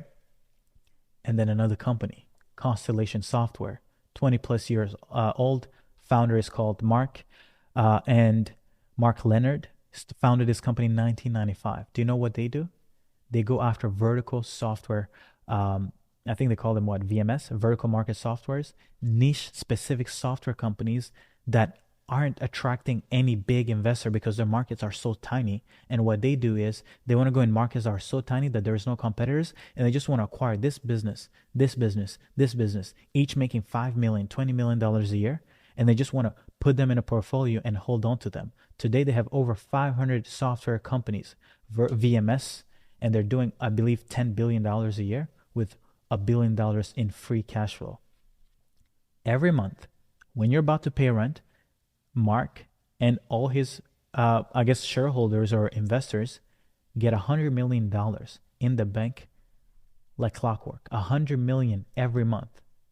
Whether they wake up, whether they like smoke weed, whether they have a hangover, whether Mike doesn't exist anymore, Mark doesn't exist, $1 billion free net cash. It's one of the most amazing businesses to study, right?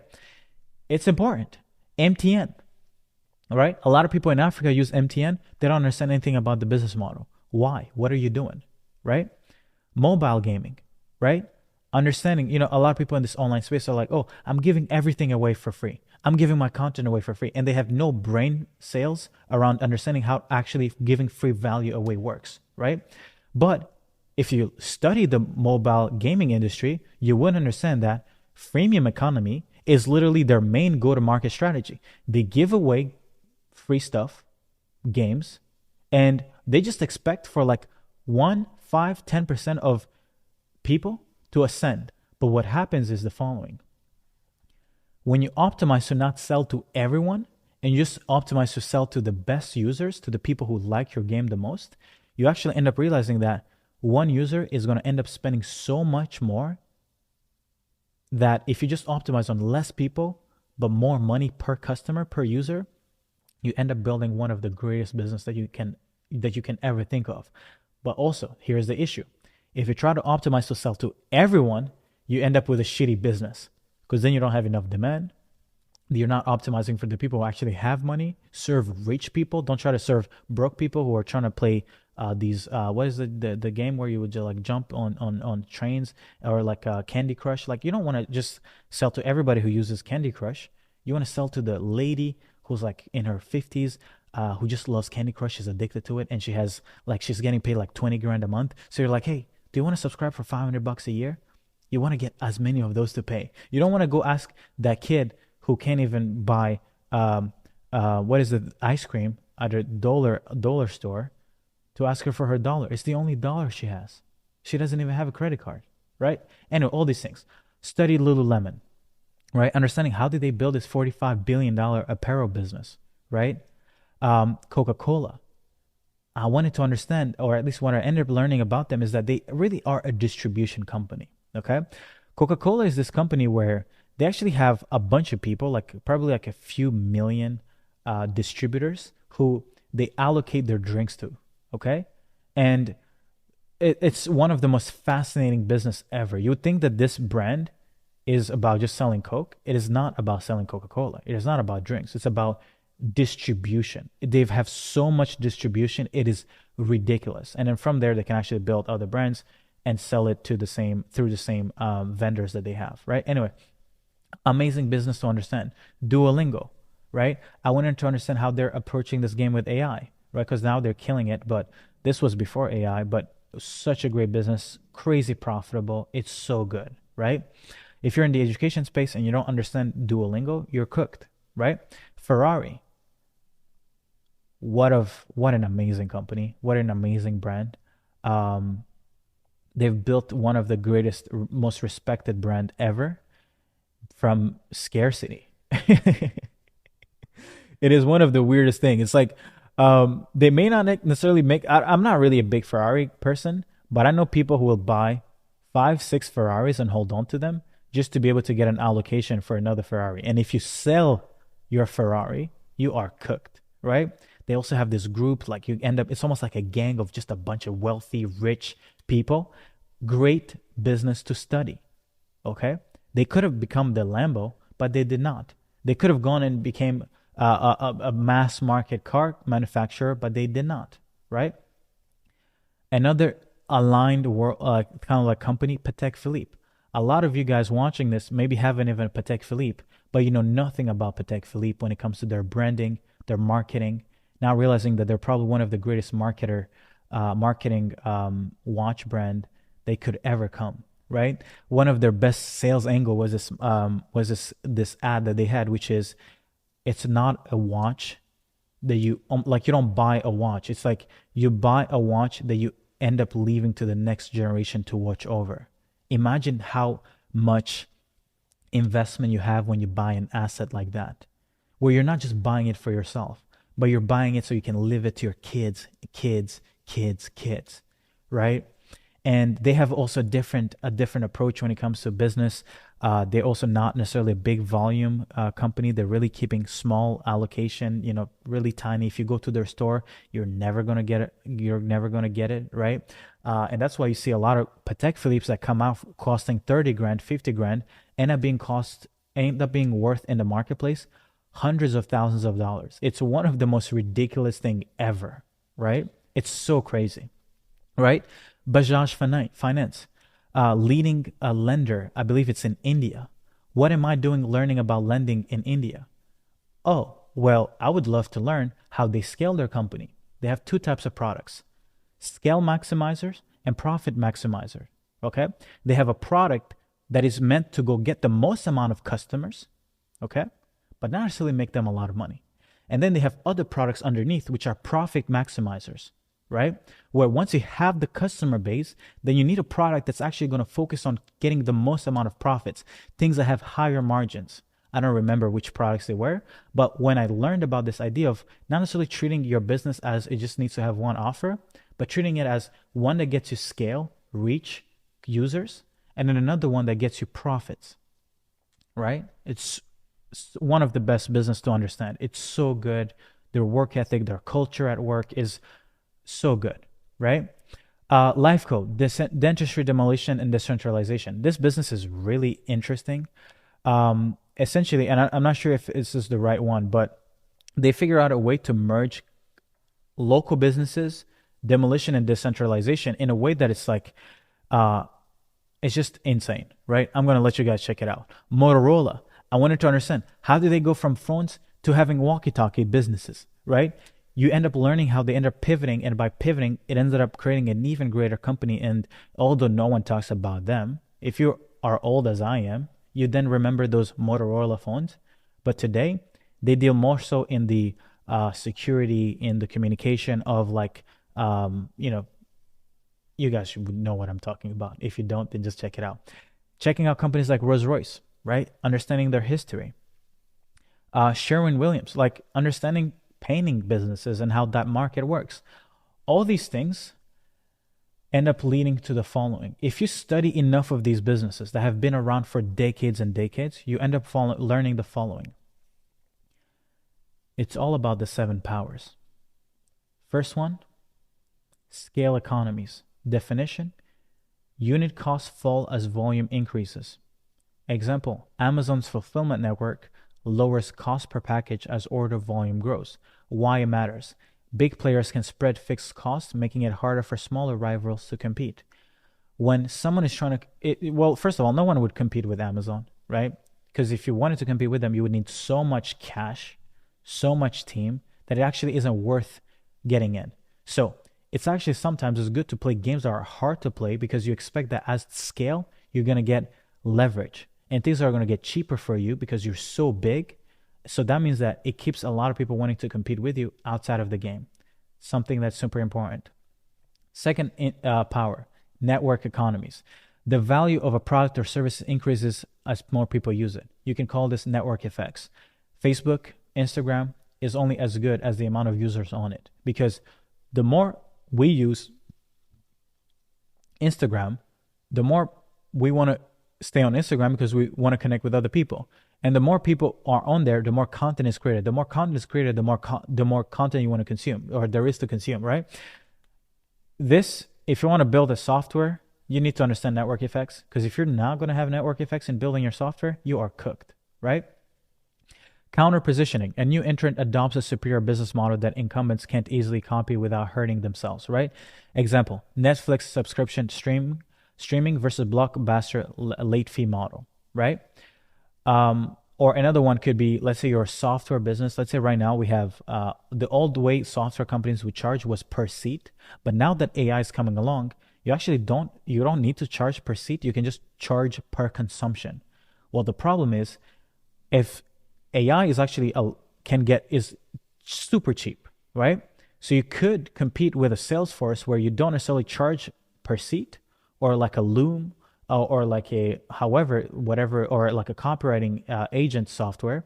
You just charge per output, per message, maybe 1 cent per message, right? And maybe you build a platform that sends emails. Like, instead of me paying ActiveCampaign $1,000 a month to have 50, 70,000 people on my list, to be able to only send 500,000 or 800,000 emails, maybe you come to me and you're like, hey, Serge, why are you paying ActiveCampaign $1,000 a month when you're only sending this many emails? Why don't we just charge you for writing your emails, and setting them to your list, and we're only going to send you based on the words that we send, or something like that, where it doesn't matter how many people you're sending it to. Like, you just change the way you structure the business entirely. You become orthogonal, right? That incumbents, if they change their pricing to embrace what you're doing, they go out of business. Switching cost. Essentially, if I switch from Active Campaign, is it complicated? Am I going to have to hire a big team to integrate the next platform we're moving on? Which is probably why I haven't moved to from Active Campaigns, because I'm like, come on, I'm going to have to move my list. I'm going to have to do this. So probably the only thing protecting Active Campaign right now is the switching cost, making them a great business. Branding, pretty self-explanatory. Cornered resource. Definition: having privileged access to a valuable resource that others can't easily replicate. Pharma companies with unique patents, sport teams with exclusive player rights, right? Creates a moat that others can't bridge without access to that same resource. Think of it this here in the AI space: chips. How many NVIDIA chips do you have? How many GPUs do you have, right? China is starting to build. China can't compete with the States as good as they can, because they don't have as big of companies and market. They don't have as good as chips and infrastructure. So what they're trying to play at is they're trying to implement AI to a smaller level, while the US is going after AGI. So because of the level of leverage China has access to, they actually can't play by the same rules as the United States, right? Simple things like that, right? Now, I know they're building their own chips, so actually they're fine, right? They're going to be cool, okay?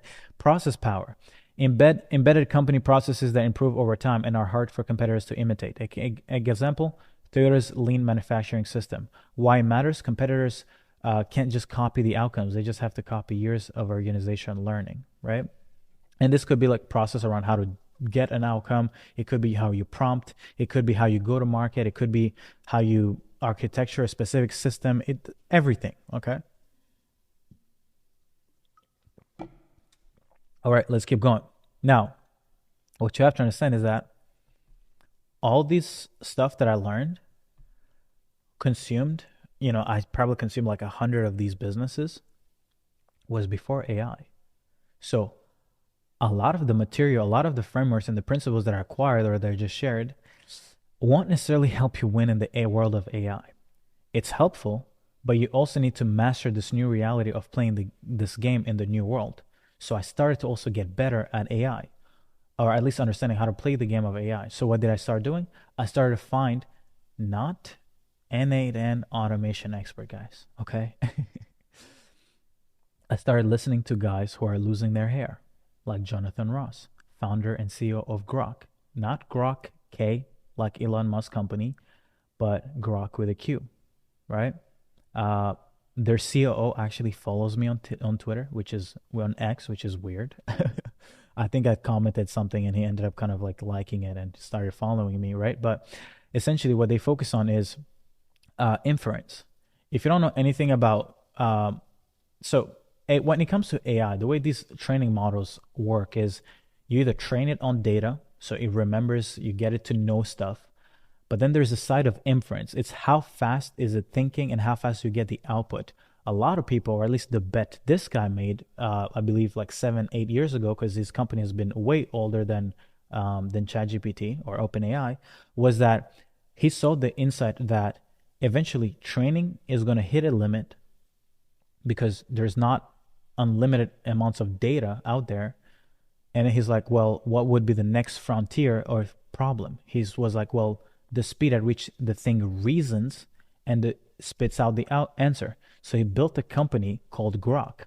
What they focus on is essentially they just focus on inference, making it the fastest outputting thing ever, right? He argues, at least these are the insights that he shared in the interview. He argues that inference running orally trained models is becoming the critical bottleneck and positions Grok architecture, LPUs, so instead of GPUs, they have LPUs, right, as optimized for inference rather than for training, right? So they built a new chip, which are LPUs, okay, which are meant for optimized for inference, rather than built to train these models, right? And he also talks about scaling laws, synthetic data, because data is one of the biggest bottlenecks when it comes to AI. And he discusses the limitation of traditional scaling, how synthetic data might improve model training, and how to get more efficient performance. Okay.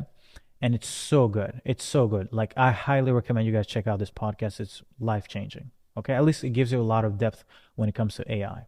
Okay. Windsurf. This company was about to get acquired by Google, but it didn't fall. It didn't go through. And then this other guy who built Devon acquired their team and ends up firing some people like the week after, right? But the reason why I share these guys is because one of the most successful application in AI is coding. IDEs, right? These co-pilots that help essentially build code anything you want, right? You want to understand how these guys think, because they're the ones who are actually building $100 million ARR companies in like 2-3 years, right? Cursor, I believe they're right now on a $200 million run rate, or $200 million a year run rate, and it's like a 2-3 year business, old business. Windsurf was probably around, they had a $3 billion valuation, so they're probably around tens of millions of dollars every year, or hundreds of, or maybe, I don't know if they reach 100 million.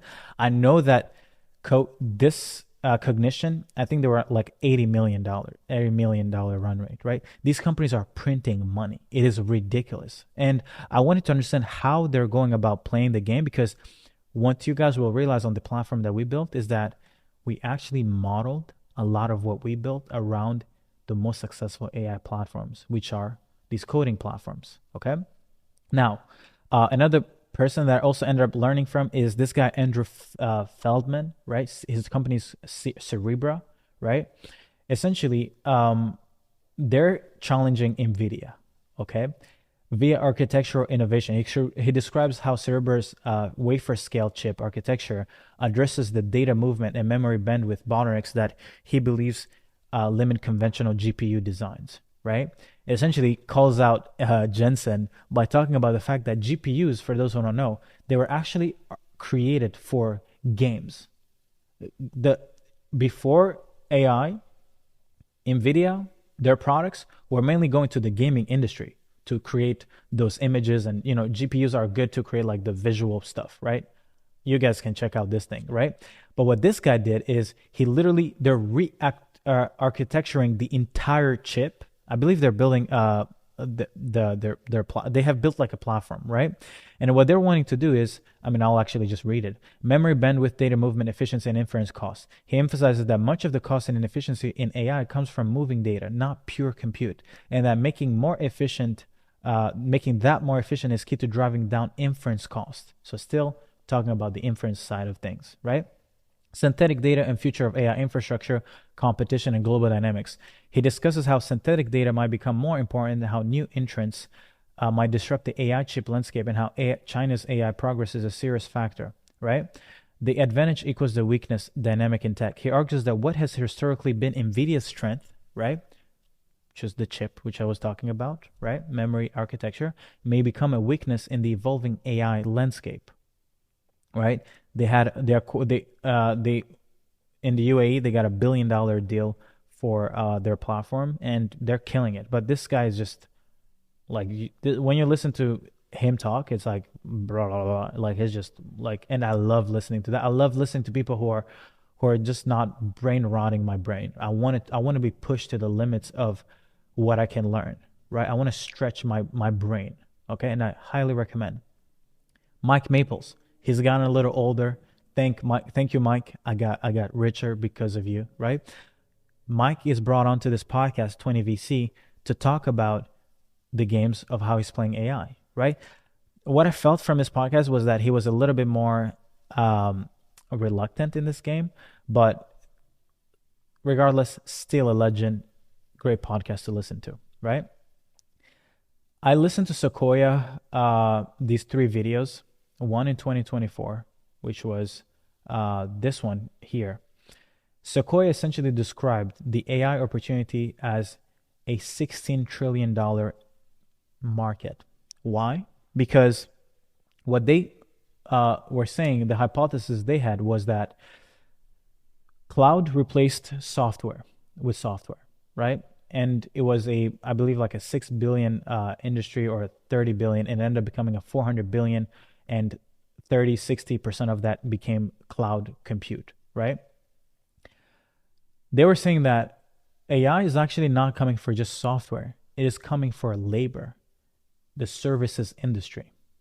And if you were to look at the global marketplace, or the TAM of services world, it is just, I believe just the States alone, it's a $10 trillion market. What I want you to understand here is, or at least what, if you do end up listening to this podcast, is that it's a $16 trillion opportunity, meaning everything that existed where knowledge workers would do something for other people. Think of all the businesses where there is service involved, where a human knows something and exchanges that knowledge for with another business or with another person, right? All that can be replaced with AI. But what you need to understand is that when cloud replaced software, it wasn't just replacing what existed. It wasn't like, oh, this is a $10 billion market, so I can only grow to $10 billion. What ended up happening when cloud replaced software is that the market grew by from I believe a few $billion a year, or like 10, 20, 30, $50 billion. Cloud was only 6 billion. After 15 years, cloud was worth 400 billion a year in a $600 billion market of software. If you understand that, then you would then think, oh, wow, if AI is going to replace the service world, and it's already at tens of trillions of dollars every year, then what AI is going to do is it's not just going to expend and replace the 16, 20 trillion dollars a year that's created from services, but it's also going to make it grow. Because when you get something that's easier to do and you do something easier, cheaper, well, then more people want to do that. So new industries are created, new things emerge, and a new industry becomes huge, right? When I listened to this, it was so good, right? And that's why they're calling it the $10 trillion AI revolution. Why it's bigger than the industrial revolution, which is insane, right? Boring content, really good, but you need to understand this, right? Jake Sapper, GP at Emergence Capital, talks about what is the most important metric when it comes to scaling a company. They're like traction. Talking about AI companies, they're like, the only thing we want to look at is, do people want the thing you have to sell? And if you start an AI company right now, people are just going to die for your thing, right? Another podcast I like to listen to, Bill Gurley and Brad Gressner, great investors, need to listen to it. And this is Sunny from Grok. Lovable. I want to understand how the founder of Lovable got to where he's at, right? Listen to this guy. It's so good, right? I think they just hit a $200 million valuation. I don't know if they hit, I don't know if that was their valuation, if they hit, I think they're like 50, almost $100 million in ARR, which is insane. Like Lovable, just literally you prompt and it builds a website, so it doesn't even do anything. The only thing that's super scary with these platforms and these companies is the following: dollar retention. They're not as good at retaining dollar because it's just a viral thing that they're getting a lot of users, but we don't know yet if these companies are going to be great because they cannot retain their clients. Okay. Another podcast I like to listen to, All In Podcast. They talk about everything and anything, right? Chamath is now launching a company, which is what? 80/90. They're rebuilding software, and I think they're giving it at like 80% discount and 90% of the value, right? They're like, hey, pay 80% less, but get 80% of the same value that your software that you're using, paying millions of dollars for it. So they're going after enterprise, but pay 90% less. That's literally their value proposition. And they built this platform. It's essentially Cookook AI that we've built, but for building software, right? So who do you want to listen to? Someone in the arena? Yes, right? And then you have also the old CEO of Uber, Travis Kalanick, just launched his company. It's called Cloud Kitchens. They've replaced humans in a kitchen, and all you have to do is one employee who pre-fills the ingredients, and there's a bunch of machines that prepare the food, and then your Uber Eats guy comes in and just takes it from a machine and goes and deliver. Mind blowing. It might be something boring like this, but you wouldn't understand the impact that it's going to have on society, right? And again, 99% of the content I've consumed around AI were from founders running the fastest growing AI companies in the world, founders building the AI infrastructure of the world, aka chips, large language models, etc., investors dumping billions of dollars with the sole purpose of 100xing their returns from investing in these companies, right? At no point did I spend a second subscribing to an N8N tutorial on YouTube to learn how to make a workflow. There is simply no money to be made in that layer, at least not the kind of money I want to be making. If you want to make millions of dollars, you cannot listen to the same thing that has a million views. It does not work, right? Everything I've gone through above led me to creating my own thesis on what a great AI company of the future will be. At least if you're like me, coming from the service world, the agency world, the info space, the coaching space, you're just in this space online of building online service businesses and online offers. I believe the future is in owning and renting intelligence. To prove this, I've spent this entire building MVP after MVP, and we're finally ready to share our discoveries with the world by solving the number one problem everyone wanting to get into AI has. What AI solution should I sell? Where should I sell it to? How can I deliver this AI solution? How do I get clients? How do I price it? How do I avoid becoming a commodity? Essentially, we want to be able to enable every entrepreneur who has a dream of creating wealth for themselves through the greatest platform shift, which is AI. Greatest platform shift we'll ever experience in our lifetime. Traditionally, to figure out the above, everything that I shared above, you had to do all the learning like I did. All the stuff that we just walked through here, these are all things that led me to where I am today. And unfortunately, it's taken me probably 7 years. You cannot, like, do you understand the sheer amount of, like, that's why I thought this video would be like 20 minutes, but it's almost 2 hours. Just sharing a summary of everything, 20-30% of everything I had to learn to get to where I'm at took me 2 hours. That's just me sharing with you the summary. It is impossible. Most people will not make it. That's why business is so hard. Nobody understands the sheer amount of knowledge you actually need to consume to be good, right? But today, you don't have to anymore. And that's why I needed to make this video, to get you guys to understand AI is not going to help you if you don't understand business. But we've been able to solve it by building a platform that we're calling Cookook AI, where we put every single piece of knowledge, train it with agents, and allow you to go essentially to stand on the shoulders of giants, where you don't have to learn how to build websites anymore. You could if you want, or you could just get an agent that can build your website. You want to build ads, you want to build campaigns, you want to build things, you want to build offers, you want to go after private equity. Okay, just leverage the knowledge and the framework that already exists, right? Now, I'm going to be going live this Saturday to go over everything. And I want to use this platform that we built to build $1 million AI business in less than an hour, leveraging nothing but one app, one AI platform with all the intelligence that one would need to create a business that creates tremendous amount of cash flow for the founder. We believe the future is the following: 100 platforms, 1 million profit per platform, one founder, 100 founders.